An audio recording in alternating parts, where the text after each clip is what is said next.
So primarily lahat ng bunga dito is for propagation ng new plant, hindi for food. Well, we prefer to be more developmental muna, no, and help our farmers raise the coconut. Sa ngayon, masyado kaming user. I just don't have the statistics. We buy a lot of coconut, no, and we don't produce here in North Luzon and here. Meron sa Calabarzon, sa Quezon, sa Bicol, Laguna. Pero ito dito we are importing. Maybe you can check with the statistics ng Bureau of Agricultural Research. Baka meron silang, I have really not seen, no. Hindi ko pa na-check. Pero alam ko, I keep seeing them truckloads of coconut being brought in, no, na binibili natin. Ma'am Sylvia, pag ito lahat to na bunga na to, this will be the biggest ano yung term breeding farm? It's the only one in North Luzon. It's the only one in North Luzon. So ang meron right now na dinevelop din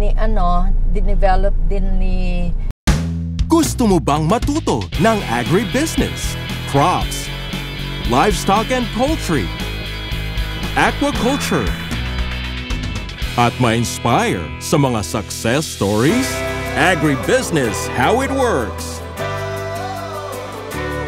As a YouTube channel, Agribusiness features entrepreneurs, farmers, organizations, OFWs, investors. However, beyond our usual content and official endorsements, Agribusiness does not engage in other business dealings with them. While our viewers and featured individuals and entities may choose to pursue business deals with each other on their own, we encourage them to be cautious in doing so.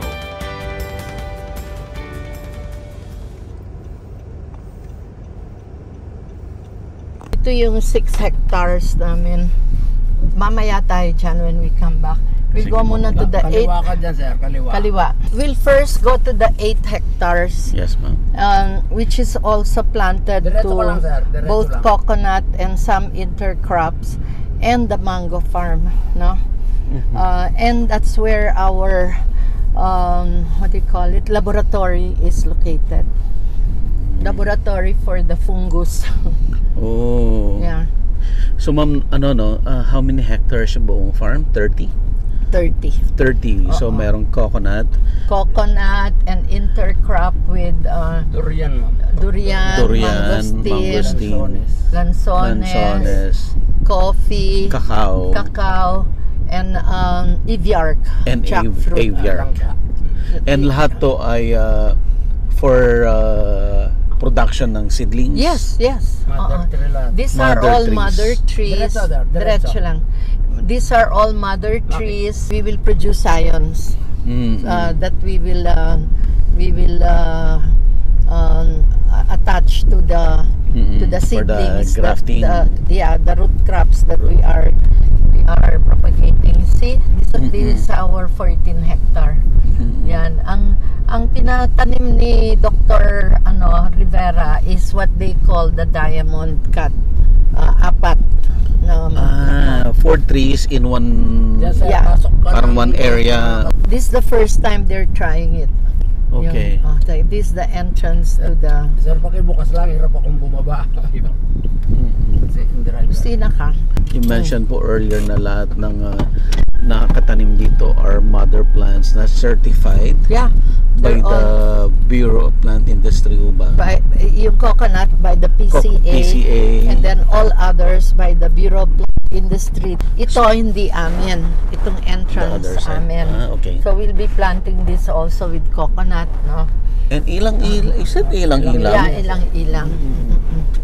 We are attempting in what we are doing to also to promote the indigenous trees natin para pwede rin tayong mamigay, makatulong sa propagation. We're also planting bamboos, all the varieties we can plant para rin makapamigay tayo, makapropagate, no? So we're using those as windbreakers. We'll be using this as windbreakers and as bakod, yung mga indigenous trees kawayan, no? So ito all the way we will see the different varieties of coconut, no?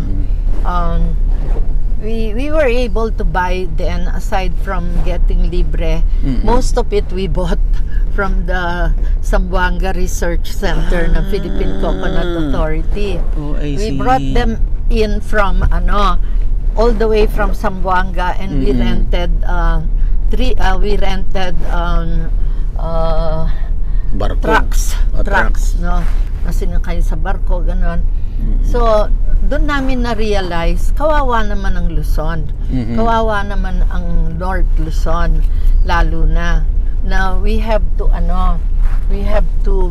buy these certified seedlings all the way from Zamboanga or Bicol, no? To be able to plant good materials. So, sabi namin, siguro talaga we have to put up a breeding farm para makatulong tayo sa Region 3. After all, that's what the foundation is all about. We are promoting livelihood, we're promoting health, and we're promoting education. So we want to educate the farmers with our own learnings and educate them as well as exactly how we were educated by the PCA Zamboanga Research Station. So nagpadala kami ng mga tao doon, pinatrain namin, and sila ngayon, si Nanor, si Johnny, kaya lang nasa si Johnny. Ayan, these are our coconuts, no? Ito yan, yung apat. Yeah, dito muna tayo sa sila. kanan, Okay. Nor? Apo. Yeah, dito kanan ka, Ma'am yan. Sylvia, ilang taon na po na itong mga trees ngayon? Ito mga 3 years na po yan. almost 3 years, 3 diba? years. Itong year na to. And these are dwarfs. These are all dwarfs. Soon magbubunga na to, ma'am. Malapit na yan, yung mga nauna naming natanim. Kasi, at saka we're using drip irrigation. Wow. No? Naka-drip irrigation tayo. Kaya hindi namin matanim kaagad sabay-sabay. We didn't have that much money to spend to develop the land, to put fertilizer, yung aming composted manure, ganyan, and then to buy the seedlings, no? Itong nakikita mong yellow, Malaysian yan. Malaysian ibang variety yan. Okay. Which according to them, ganyan ang itsura talaga ng. Ito to your right, ito yung mga hybrid. Ito naman, other hybrid side. yan. Philippine hybrids na po ito. Yeah, we bought those hybrids from Ito yung from Zamboanga. How do you produce hybrid seedlings? According to them, we get a pollen from tall. Yes. Okay? Yun ang minimary mo dun sa dwarf. Okay? That's how to produce the. So, ang nakikita mo dito are dwarfs and tall. Okay. Para meron kaming source ng pollen dito. So, primarily, lahat ng bunga dito is for propagation ng new plant. Yeah. Hindi for food. Well, we prefer to be more developmental muna, no, and help our farmers raise the coconut. Okay. Sa ngayon, masyado kaming user. I just don't have the statistics. We buy a lot of coconut, no, and we don't produce here in North Luzon and here. Meron sa Calabarzon, Yes. sa Quezon, sa Bicol, Laguna. Pero ito dito, we are importing. Maybe you can check with the statistics ng Bureau of Agricultural Research. Baka meron silang, I have really not seen, no? Hindi ko pa na-check. Pero alam ko, I keep seeing them truckloads of coconut being brought in, no, na binibili natin. Ma'am Sylvia, pag ito lahat to na bunga na to, this will be the biggest ano yung term Breeding ninyo? farm? Breeding farm? It's the only one in North Luzon. It's the only one in North Luzon. So ang meron right now na dinevelop din ni Ramon Rivera, who was who was From- the undersecretary, deputy administrator, PCA. PCA. He was the deputy administrator of PCA for research. For Prior to research. being appointed for research, he was the head of the Zamboanga National I Zamboanga see. Research Center. Opo. He's a breeder. Okay? Oo. And recently he resigned. Less than a year ago, he resigned from the PCA. Okay. So luckily, lahat yung mga palagi niyan dinadala sa amin noon na mga heads of particular units, natatawagan pa rin namin with permission from the chair of the PCA, Roger Navarro. So, the PCA still helps us and looks after us. But we have retained the consultancy, through consultancy of Dr. Ramon Rivera to continue guiding us on what to do and how to do it. No? So, yan ang... So he's into private practice now, ma'am? He is, yeah, he is. I think he's helping Picard. Picard, yes po. Doon po tayo nagkita, ayan, ma'am. Apat. Doon tayo nagkita. doon tayo nagkita. Yun, apat. No? Yan ang... Yan yung apat. So, 4 plants in... one quad, parang gano'n. One parang square. Yeah. And 2 in meters by 2 between, meters. and ilang meter? 2 meters po. 2 meters by 2 meters yung apat na plant. And then, what will be the distance from the next 4 Yung plants? 9. 9. Doon naman namin ilalagay yung intercrop at saka pwedeng magdaan pa yung traktora in between. In between. Yeah. Ma'am, ano po yung logic ni Dr. Rivera? Why kailangan yung I think apat they na protect plants? one another sa bagyo. Opo. Yung roots, yung roots. Magsama-sama. Oo. Tibay sila sa... Magkaka-ano sila. Kasi na-experience nila yung bumagyo sa saan ba yun? Sa Bohol ba yun? Yung malakas na bagyo sa... Yan apat sila. Hindi natumba yung mga diamond. Oh. Diamond, 3 lang. Apo. Ito apat eh. Apat. Dinagdagan niya. Dinagdagan niya, ginawang 4. This will, ano ho ba, mas marami yung maipaplant in 1 hectare na land area pag apat-apat? Or Palagay ko, tsaka mas maraming may intercrop. mas maraming Kasi they're promoting intercropping. Kaya nga yung next Congress ng Cacao, ang theme is the science of intercropping coconut with cacao and others. Yung science ang pag-aaralan nung buong Congress. Ngayon, when I talked to the Bureau of Plant Industry, they gave me a list of government agencies, and most of them are in DA, who are studying crop combination, crop intercropping, which all amounts to the same thing. Ano yung science of combining different crops? So, Bureau of Soils has, of course, PCA has, I have the list. Sila ngayon ang iimbitahin namin na magsalita for the Congress. And sila yung magko-commit to the people in the Congress. Ano yung pwede nilang hingin sa kanila na tulong. Like for example, yung Bureau of Soils and Water Management. Yung dati na yung slope agriculture. Yes. So ano yon? How do you apply that to intercropping? Coconut with cacao. Kasi ngayon, you can hardly intercrop. Kasi the way they planted coconut, kahit saan It's na too lang. close. Too close and kahit walang saan. proper distances. Wala. Unlike here, naka-measure talaga. Both Ernie Bolioso, yung consultant namin na from BPI, and PCA, nag-agree paano yung distance. Yun ang aming, yun ang gusto naming i-model dito. Kasi, you cannot intercrop on a coconut, on a land planted to coconut na walang plan. So, yung canopies nila magkakaano. Ito na ngayon yung mangga namin. Itong mangga na ito, 2 hectares, nung tinanim namin, wala pa kaming naisip na ultra high density. Wala pa. So, ang distance niya is pang canopy na malaki. Oh, I which see. is, ano yun, Nor? 7 meters po. 7 by 7. Pwede kayong mag-plant in between para lang ayaw. ma-break na yung Ayaw ng BPI. Ayaw nilang mag-intercrop. Ayaw daw ng mangga. So, never mind. So, mag-u-ultra kami. Siguro root crops lang ang pwede. Oh, I see. Root crops, no?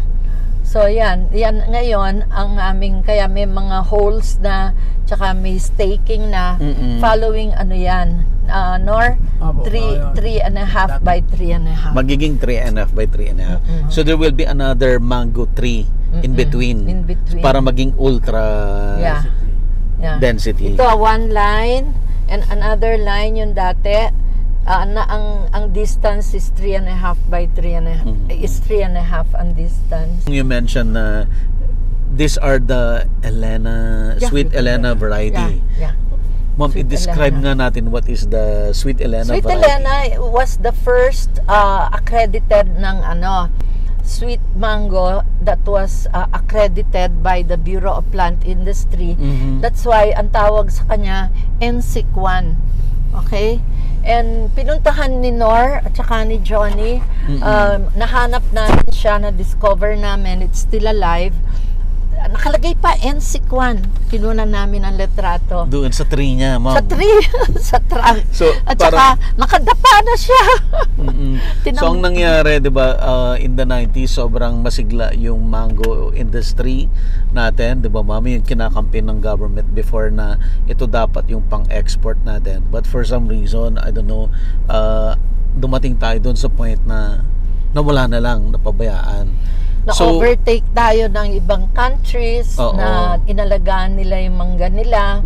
And then, marami tayong facilities na wala, na ni-require ng mga countries who are importing the mango, like yung kailangan may vaporizing or something. Basta, hindi natin na ganapan yan. Si Nor is a farmer. Nor is a farmer. Yung tatay niya is a farmer. Nung maliit si Nor, nung lumalaki, ang hanap buhay nila talaga farming in San Simon. And then, they were not so, wala silang masyadong pera. Pinaaral kay Nor. Nanita? Ano yung pinaaral sa'yo? Automotive. Natuto siya. He's really good at it. Natuto siya. And he went to Saudi for how many years? 33 years. Wow. Napaaral niya lahat ng anak niya, mga engineers, mga ganon.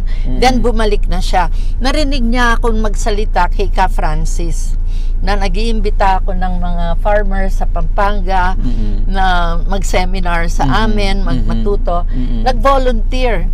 Up to now, he's a volunteer. We don't pay him. He's a volunteer.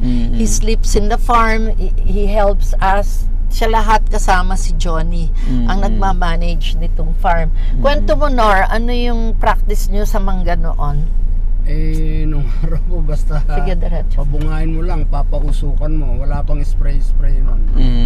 Ayun, pagkatapos ng spray, papatubigan namin. Yun lang, walang fertilizer. Alam mo naman nung araw, wala pang masyadong yung organic, di nila alam. So, naging worse pa, sila nagpapausok. Ako rin, naranasan ko yun. We have a mango plantation, meaning 3 or 4 mangoes in a small plot where we do vacation, where we have our vacations, no?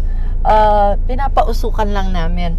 Tapos later on, di ba, Nor, ang naging practice, nire-rent yung mangga. Pinupuwersang mag-flower, mag-flower, di ba, Nor? No pong lumitaw na yung spray, ma'am.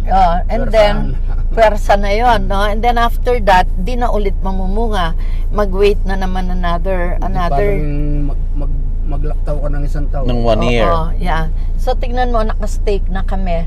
Hinihintay lang namin yung soil auger namin para hindi mahirap mag-dig, no? Magbutas.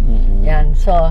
So you can imagine, pag nag-succeed tayo, we will allow the technicians of the different farms in Region 3 to sleep in our training center, and we will ask them to learn how we did this, and we are documenting it.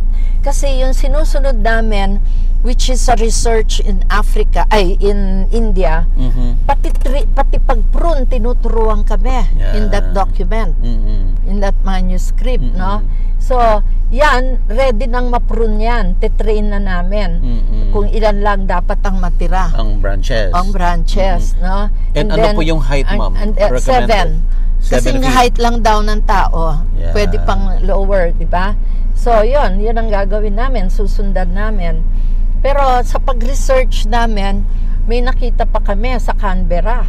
Grabe, yung parang halos dikit-dikit. No? I'll show you the pictures. Oo. In Australia, in Queensland. Queensland yata. Ngayon, ito, talagang we will follow to the letter yung sa India. In fact, my husband said he's going to contact the Indian embassy to see if we can have an arrangement where they will invite a technician maybe from that school. It's a school, you know, that's helping do the he did the research. They did the research, and they're practicing it. Pero according to the document, I'll give you a copy of the document that we are following. Nakita nila itong technology sa Africa. Doon nila pinapractice na. Hindi nagtatanim ng mango in Africa. Oo, siguro. Imagine mo. So you see the staking, no? Ready na yan na butasan namin. And mamaya sa nursery, pakita ko sa iyo yung 20,000 namin na seedlings. Wow. Sige, diretso. 20,000 seedlings of mangga. Sweet Elena. Yung original certified mango variety ng Pilipinas, which is yung Carabao mango. Yung Carabao mango natin. Ganda, no? Wow. Ganda din ang tubo ng mangga, di ba?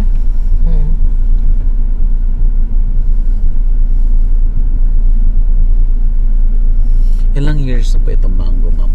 Magdadalawa pa lang yan, sir. Parang may study rin kayo, may ibang dalawa yung nakatanim. I-double roots namin yan. Pag lumaki yung naka-double. Gaganon niya siya pag dudugtungin. Para matibay din sa hangin. Oh. Ma'am, yung despite of a foundation kayo, why very, nandito kayo sa agriculture? Kasi livelihood anong livelihood? Maganda, the agriculture. Kasi para malapit kami sa Metro Manila. So, instead of buying our durian, our mangosteen, and lanzones from all the way from Mindanao, why don't we try to produce, di ba? And if we cannot absorb all of it in our market in Region 3, ang laki ng Metro Manila. Ang lapit, di ba? So it's a good at saka mahilig pa rin, marami pa rin kaming lupa kahit papaano. Meron pa rin alam mo yung mga members namin, we have 184 members na naipon namin from Kaluwi yung namatay, Tabing, at saka kay Ka Francis. Sino po si Ka Francis? Cancino. Okay. Cancino. Ayan ang mga mangga, katatanim lang. Naku huwag niyong pabayaan mamatay yan. Opo. Malungkot sila. Ayan na yung distance nila. Ito na yung ilan na lang to? 2 by 2? 2.5 by 2.5? 3.5 po yan. 3.5. Medyo na-dry nga yung mga dahon. Katatanim lang. Wala pang isang linggo, sir. So okay lang po yan? Pero yan, buhay naman yung nila. Ugat? Yung may buhay silang dahon. Natural na magtutuyo dyan, tapos magtatalbos yan. Because of yung from the nursery to nag-a-adjust. Kasi taginit pinipilit ko talagang tanim na kasi gusto kong ma-prove. Ayan ang nursery, yung laboratory namin ng fungus. Kasi pag hindi namin gawin yan, nanghihingi pa kami, nagpapalimos kami ng fungus sa Davao Research at saka sa Zamboanga at saka sa Albay. So with this, we will produce our own. I'll give you the list of the fungus that we will be producing here. Ito yung fungus na pampatay dun sa mga weevil ng ano. Yung sisira naman sa coconut. Yes, oo. So, yan. Laki, no? Sabi ng Davao, malaki pa daw at maganda pa daw yung atin kaysa sa kanila. Sabi ko, ganun mas magaling yung gumagaya, ma. Naku pwede ba patubigin ninyo ng husto yan pag namatay yan? Naku. Pero diligan naman yan, sir. Morning and afternoon. Sobrang init lang ba? Kung bakit na... Oo, sobra dito siya. Yung init. Actually, may green silang down, sir. Ayan. So, meaning buhay yan. Masyado mainit, ako natatakot sa kanya. may green leaves sila, sir. Ayan, ibig sabihin niyan, buhay yan. Umapit na yan, yung hindi nalanta na yan. Galing sa NSQCS yan. And then lahat ito, ma'am, itong trees na to later on, pwede mong kuhan ng sayon. Yeah. These are mother trees, eh. Ang daming plant nito. Ha? Ang daming plant po nito. Ay, yeah. And maraming gusto. Ay, everybody wants seedlings. There's anything hinihingi ng mga tao, seedling. Kahit sa backyard lang nila itanim, okay na. Di ba? You know, when I was with TRC, yes, ma'am, and we were doing Bliss 2, tinanong ko yung Governor Agbayani Pangasinan. ng Pangasinan Yes, at that time. Sabi ko, bakit kayo yung mango capital ng Pilipinas? Silan bang mangga nyo? Sabi ko, what does it take to become the mango capital of the Philippines? No? Pangasinan, sabi niya 250,000. Ha? Yun lang? Oo. And saan nakatanim yung mostly backyard? Backyard. Sabi and niya, even po dun sa highway, yung dun sa Malasaki, Kalasyaw, dati may mga big trees dyan sa highway. Pero wala na rin ngayon because of the widening. Ngayon, sabi ko, di ba may San Miguel Bulacan tayong project noon sa TRC. So sabi ko sa kay Emma Santa Ana, she died na no? Si Emma Santa Ana used to be with the Department of Education. 85 years old siya. She was with us. And sabi ko, Emma, 250,000 lang. Ano na sila? They're the mango capital of the whole Philippines, sabi ko. So, ang ano niya, ang sabi ko, can we plant 1 million trees? Wow. Mamamatay 75%. So, may matirang 250. Can we plant ako? Sige, sabi niya, wala kaming pera. Wala kaming pambili ng mangoes, na seedlings. Wala kami. Alam mo, meron kami, pupunta ako mismo, magdadrive sa Divisoria. Maghihingi ako ng mga tinatapon nilang mangga na hindi nabenta. Most of them were Indian mangoes. Ay ko, paano ba ito? Magiging Indian mango capital tayo ng Pilipinas. Never mind. Pang-environment na lang tayo. Sabi ko, kung hindi natin matanim yung tamang variety. Unlike now, may konting pera yung foundation. Yan, pwede ka. You know how much we bought? Magkano binayad mo, Nor? For the science? Ay, 18 pesos po bawat isa. Yung Can you sa... imagine? Wow! Elena. Pero, ganun, pero madami kayong sayo na nakuha. Halos naubos na nga po yung sayon dahil mabuti nga, nakauna kami, may order silang 8,000 So, I took inspiration doon and I said to myself, kung wala man kami mapagtamnan na commercial land na walang papayag, at least I'll do what we did in San Miguel, households, backyard, no? And we can give them the seedlings, di ba? And then we found the technology of intensive high density. So sabi ko, itanim muna natin, mag high density muna tayo bago ko pamigay yung seedlings, no? Tapos yung naman Eviarc variety, nung lumabas yung Eviarc variety ng Visca, na meron silang dinevelop na jackfruit, na the sweetest in the whole Philippines, yung bricks na found in the Eviarc, no? So So kinontak ko yung this was during the Yolanda. Kinontak ko. And then sabi ko, bibili kami ng seedlings, pwede? Sabi nung teacher, yung in charge, sige, sabi niya. So, tamang-tama yung Santa Scholastica's College, nagdadala ng mga relief goods from Manila. So, yung return trip, walang laman. Sabi ko, bayaran ko yung gasolina. Sakay nyo yung aming EVR. O yun, 300, ilan yung tignan mo nga yung statistics sila na binili natin. Tignan mo mamaya, ha, Nor? Yun ang tinanim namin dito sa namin. So this is the 14 hectares. Ito. Ayan, kunan mo siya. Oh, gaganda, no?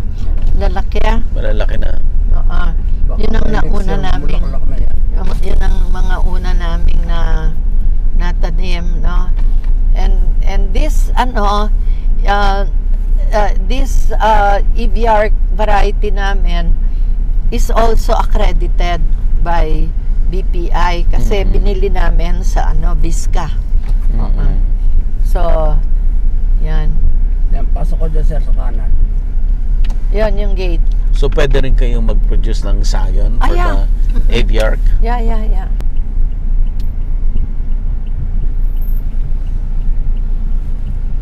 So, maraming poultry dito. Nauna pa sila sa amin na nakabili ng mga lupa dito. Marami. So, dito nila dinadala yung manure sa amin. Yun naman ang dinidecompose namin using trichoderma. Pagkatapos yun ang pinang-basal namin. Kasi ito sand. Pure sand talaga. Lalaki rin po ng papaya, Oo. Pakwa na ka man po, Norm. Tingnan mo lang. Ayan, may nakikita akong red. Yung medyo hinog na. Pakwa mo ngayon na. Para karela. Ayan, ito bagong tanim. Bagong tanim. Kasi hindi namin matamnan kaagad. Kasi dinidevelop pa namin yung lupa. And then nilalagyan pa ng manure. Lahat ng lupa dito, binili namin hulugan. Wala kaming perang pambigla. Yung bundok naman doon, binibili namin sa palengke, sinusundo namin. Coconut husk na pinipino namin. Yun ang nilalagay din namin sa Tapos yung eggshells, galing din sa mga poultry. Yung pag sila, magpapapisa ng sisiw. Yan. Yan ang aming yun ito yung mga nasa boundary ko amin din yun. Yung 6 hectares yun. Nung hindi pa nabili ito, that was the boundary of our first property na 6 hectares. Nauna yon yung kabilang side. Yung 6 hectares. Nauna siya ng 2 years yata. Pati ito, hulugan naming nabili. Lahat hulugan. Binigyan nila ako ng isang papaya. 1 week kong kinakain, hindi ko maubos. Pero sobra kasarap kasi pink lady daw ang tawag. Anong tawag? Red lady. Red lady. Pink lady. Agribusiness merch is now available on Shopee and Lazada. Agribusiness, how it works. Instruct, inspire, succeed.